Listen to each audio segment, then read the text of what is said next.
In the greatest name of Almighty Allah, who is Rahman and Rahim, welcome back to the Dr. Najam Lectures. In this video, we will talk about how to measure the temperature of the child. We will use the axillary temperature assessment, but before that, we must have to know that what is the normal body temperature of the child. Basically, it is vary from 36.4 degrees Celsius to the 37.4 degrees Celsius. Now, how to perform this procedure? First of all, we have to make sure that this thermometer is basically on or off.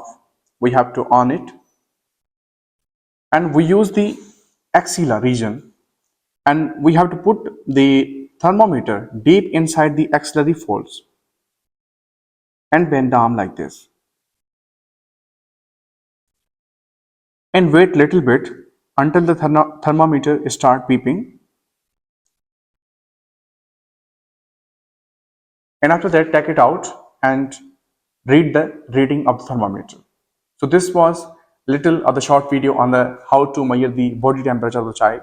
I hope that you like this video. Do subscribe to Dr. Najam Lectures.